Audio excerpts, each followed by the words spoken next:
Hello, I will be providing an overview of the Engineering and Public Policy Master's Program.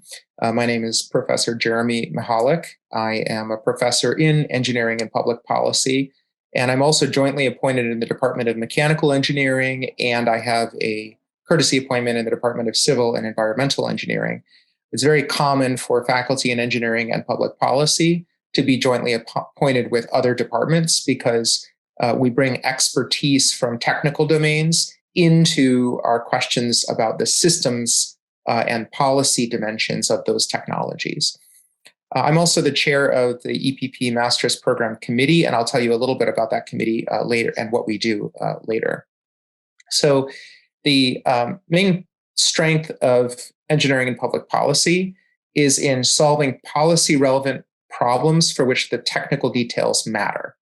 So we focus on problems that are policy relevant. We don't just develop new technologies. We're often looking at technologies that have policy relevant dimensions, but we're not interested in all policy problems. We're interested in those policy problems where it really matters that you understand the engineering dimensions.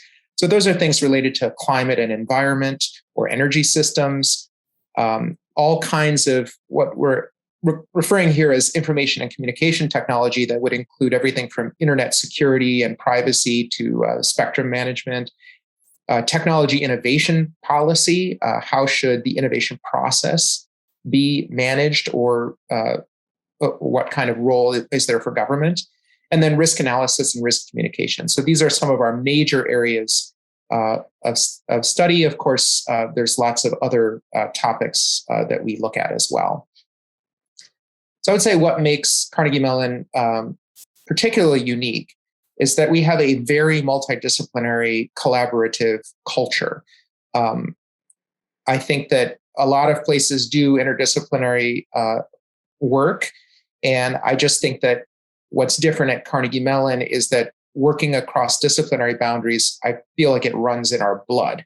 It's just so common, and often we are working on problems where one faculty member may have an initial idea through a conversation with another faculty member and realize they really need someone from this other discipline to fill in gaps in their knowledge. And we all kind of work together to see if we can bring the right expertise to bear to solve a given problem.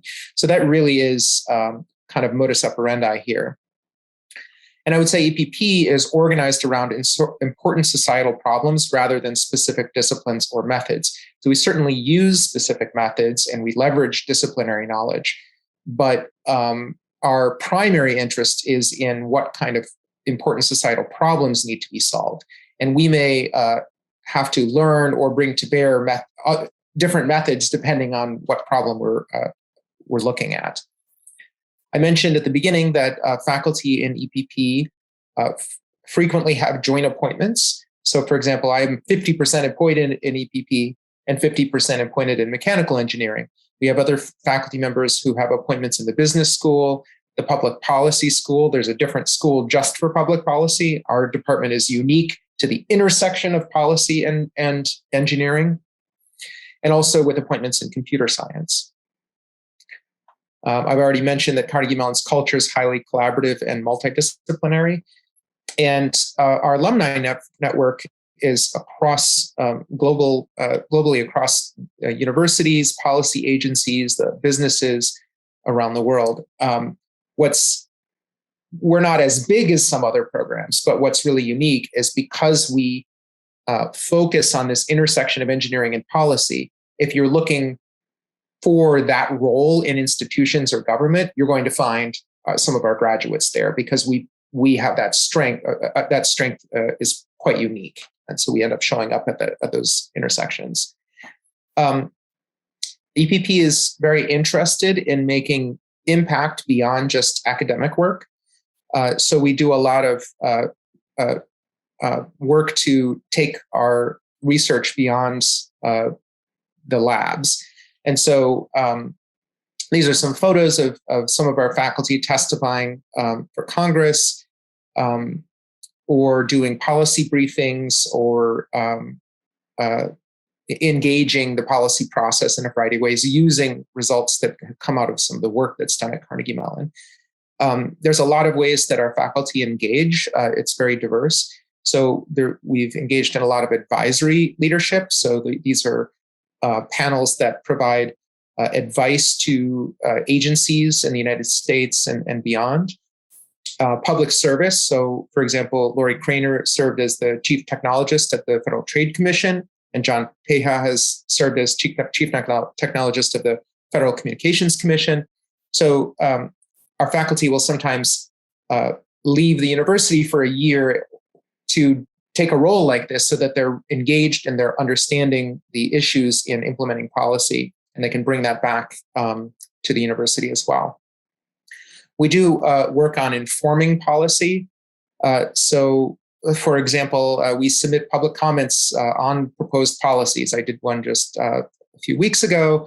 We participate in the public discussion. So I was on a TV program earlier today because we want our work to be engaging the world. We also do entrepreneurship work. So some of our faculty, one in particular, Jay Whitaker, who's shown kind of top middle here, came up with a battery technology while he was here and spun off a company based on that technology. And so there's work both on entrepreneurship and on technology foundations, founding the Information Networking Institute, which creates wireless research initiatives that lay the foundations for today's Wi-Fi.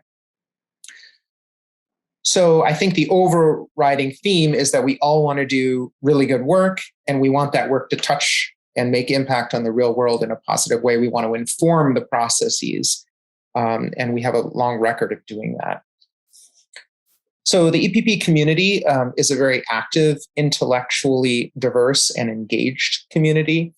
I find that a lot of our students, more so than most departments, come to EPP with prior experience. Not all of them. Some of our students come right out of undergrad and just know they're interested in this intersection and come to join us to learn how to do that.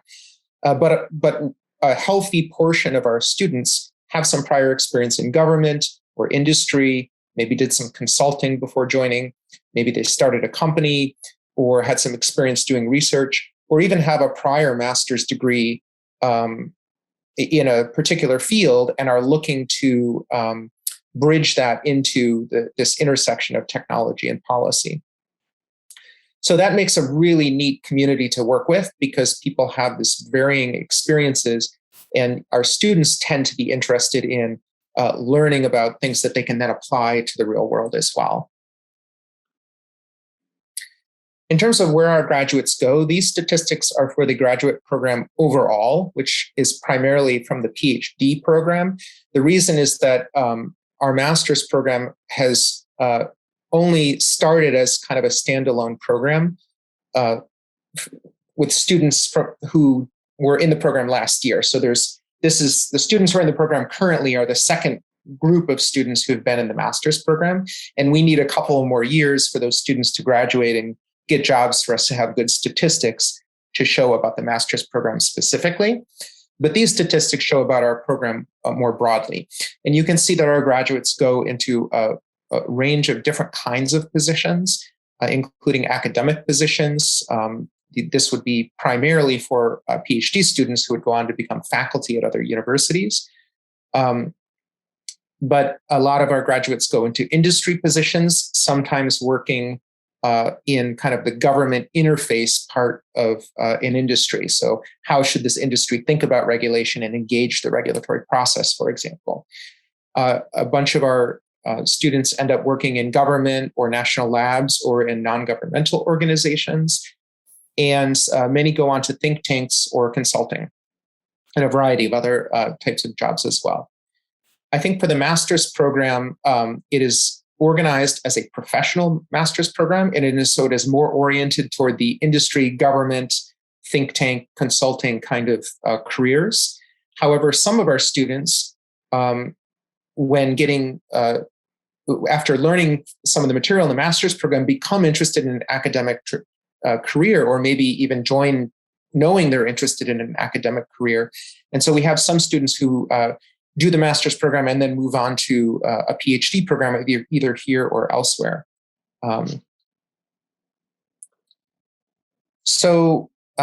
Support for students include academic advising and career and professional development.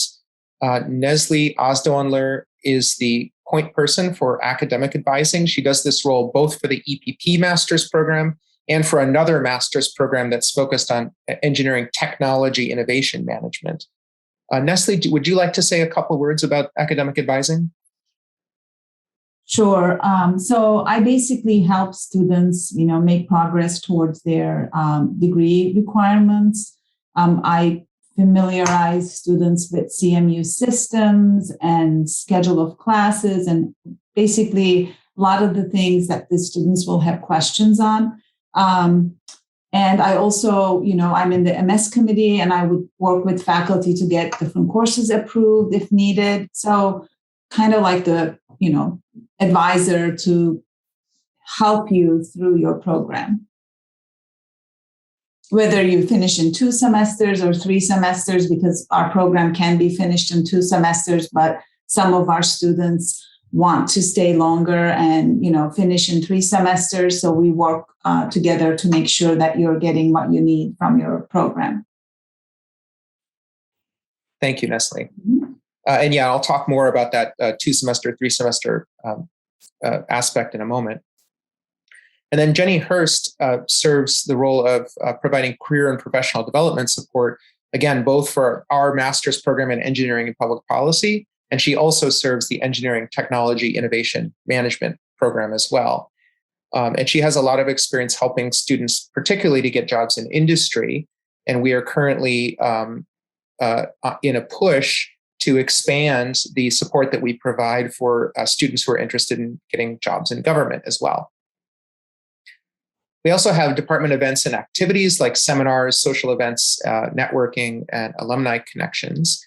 And this part of what, in fact, I'll talk for a moment. I'll talk in a moment about the committee that serves this master's program and how, if you end up coming to Carnegie Mellon, you could even engage this process and help make the program better if you're interested.